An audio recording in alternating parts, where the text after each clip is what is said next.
Mais tout de suite, c'est l'heure des 4 vérités. Nous allons retrouver Caroline Roux qui n'a pas du tout besoin de café pour être en forme. Et vous recevez qui, Caroline, ce matin? Éric Woerth, il est en charge du projet aux côtés du candidat Fillon. Il avait pour mission d'éteindre le feu, d'arrondir les angles du projet de réforme de l'assurance maladie du candidat. C'est fait à tel point que les adversaires de François Fillon moquent maintenant un revirement.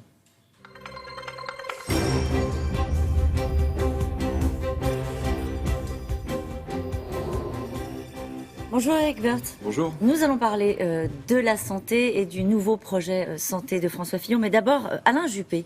Alain Juppé a adressé un message, hier, un message assez étonnant à François Fillon. Il lui conseille de prendre davantage en compte les attentes de tous les électeurs de la droite et du centre, y compris ceux qui lui ont fait confiance à la primaire. Vous lui donnez raison? Moi, j'ai lu ce message comme un message très amical d'Alain Juppé, lui demandant aussi à François Fillon de compléter son projet, de l'approfondir, d'entendre tout le monde, ce que fait François. Enfin, c'est un message de...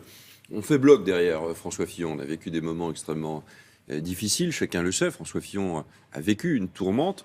Aujourd'hui, la campagne est repartie. Et c'est bien naturel que les uns et les autres, nous participions activement. Et d'ailleurs, tous ceux qui ont voté pour Alain Juppé au premier et au deuxième tour sont aujourd'hui très sincèrement et totalement derrière François Fillon. S'il l'était, il aurait besoin de faire ce message-là, à votre avis, Alain Juppé? C'est pas curieux, à 2 mois de la présidentielle, d'en être à vouloir encore rassembler la famille? Il faudrait que ce soit fait, non? Mais c'est fait, et c'est bien souvent de le rappeler, puisque sans arrêt on nous raconte des choses assez différentes. On nous dit qu'il y a des frondeurs, qu'il y a ci, qu'il y a ça. Donc c'est très important de montrer que c'est pas la réalité. Dans la réalité des choses, la droite, le centre, la plupart des élus, des grands élus, mais aussi des électeurs, font bloc derrière François Fillon. D'accord, donc c'est normal qu'un perdant de la primaire adresse un message de contenu au candidat Alain Juppé, François Fillon. c'est plus un perdant de la primaire, quoi. On ne peut pas résumer Alain Juppé à tout ça. C'est un homme d'État, c'est quelqu'un qui a des convictions. François a un projet qui est un projet de réforme profond, important, très important. S'il y a des sensibilités qui doivent venir se greffer à ce projet, c'est important que les uns et les autres le disent. C'est vrai aussi pour Nicolas Sarkozy, qui a lui-même reçu François Fillon il n'y a pas longtemps, quoi. À droite, on se parle, on essaie de travailler ensemble. On va proposer un projet de redressement de notre pays.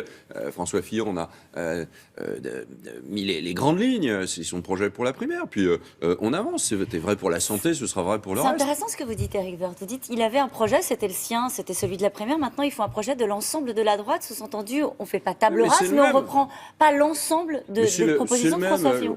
Pour tout vous dire, on ne sait plus très bien quel vocabulaire employer. Dans les 2 mois qui viennent, il y a encore des débats. S'il y a de bonnes idées qui doivent être adoptées, il ne faut pas se gêner. Si François Fillon a envie ici ou là de changer, non pas uniquement une virgule, mais d'ajouter une mesure, de retirer une autre, de lier des choses, de préciser un calendrier, il a cette liberté de candidat. C'est très très important. Son but, c'est de redresser le pays rapidement. Rien n'est figé sur le contenu. Mais les choses sont fixées. Elles ne sont pas figées. C'est un peu différent. Vous n'avez pas à graver dans le marbre un projet 3 mois avant. Son projet, il est pas évolutif. Il est structuré, il est structurant, il est très précis, contrairement à ce que pensent d'autres. Il y a beaucoup d'économies, il y a beaucoup de réductions de fiscalité. Il y a aussi beaucoup de réformes du type marché du travail, ce qui a réussi dans beaucoup de pays. Et tout cela, c'est le cœur du projet de François Fillon. Il n'y a jamais de recul chez François Fillon. Il n'y a que des avancées. Bon, alors on y vient tout de suite à la question du projet, puisque vous dites qu'il n'y a jamais de recul.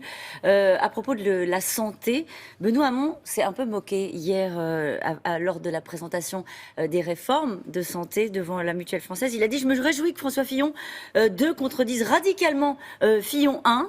Il dit c'est pas sérieux, donc c'est un projet qui est amendé ou qui est profondément modifié. Il y a quand même 2-3 choses qui ont disparu. Ouais, enfin dans Hamon 1 et Hamon 2, c'est la même chose, c'est-à-dire c'est pas grand-chose sur la santé ni sur le reste. Hamon, il est totalement encalaminé dans ces questions d'alliance de gauche. Donc, je ne suis pas sûr que ce soit une référence. Moi, je note quand même que le projet sur la santé, comme d'ailleurs le projet de François Fillon d'une manière générale, est au cœur du débat. Est-ce qu'on veut ou pas réformer notre pays? Et dans le domaine de la santé, François, il a mis au cœur de la campagne présidentielle, ce qui n'avait jamais été le cas, la question de la santé des Français. Les Français, ils sont inquiets pour leur santé, ils sont inquiets pour leurs enfants, ils sont inquiets pour leur emploi, ils sont inquiets évidemment pour leur sécurité. Donc à la fois la liberté, l'autorité, la sécurité, c'est les fondamentaux du projet. Il nous a expliqué qu'il fallait désétatiser la santé. Il a fait une campagne en parlant des économies. Il n'a pas dit ça du tout. Lors d'un débat, il a dit qu'il faut désétatiser notre système de santé. Il avait dit lors d'un débat à la primaire. Mais attends, il y a 2 piliers de remboursement, là, parce que la question, au fond, a porté à un moment donné sur 3 phrases, sur une vingtaine de pages. Donc François Fillon, il a d'abord eu le mérite de mettre la santé au cœur du sujet. Il a raison de poser la question des modes de financement, de remboursement de nos propres affections lorsqu'on est malade. Il y a 2 grands piliers. Il y a la sécurité sociale qui restera le pilier principal, le pilier pivot, et puis toutes les complémentaires, votre mutuelle, votre assurance. Il faut bien organiser tout ça. Les Français ne s'y retrouvent pas. Est-ce que les Français sont bien remboursés? Ils sont pas mal remboursés, ils sont mieux remboursés que dans beaucoup d'autres pays. Mais en même temps, il y a beaucoup de reste à charge. Il y a plein de sujets que vous devez continuer à payer. C'est pour ça qu'on parle des lunettes, c'est pour ça qu'on parle des prothèses auditives. Tous ces sujets qui font que les Français renoncent à des soins, c'est plus possible. Et Madame Touraine, les réformes de Mme Touraine ont conduit à un déremboursement des Français. Aujourd'hui, on est les médecins qui font des dépassements d'honoraires. On limite le taux de remboursement par les complémentaires, ce qui fait qu'il y a un certain nombre de Français qui n'y ont plus accès du tout. Et c'est pas normal. Des retraités, ils doivent être aidés pour prendre leurs complémentaires. On a aidé les salariés. Nous proposons d'avoir une aide à la complémentaire santé pour les retraités. 20 milliards d'économies, c'est toujours l'objectif oui, François Fillon. Oui, comment il fait pour garder le même objectif? Comment il fait pour, je termine ma question, pour garder cet objectif de réduction de 20 milliards en annonçant notamment des mesures telles qu'il les a annoncées hier, la prise en charge de 100% pour les lunettes des enfants, par exemple, mais il y en a d'autres, aboutir d'ici à 2022 à un reste à charge de 0 pour les prothèses auditives, l'optique, les prothèses dentaires?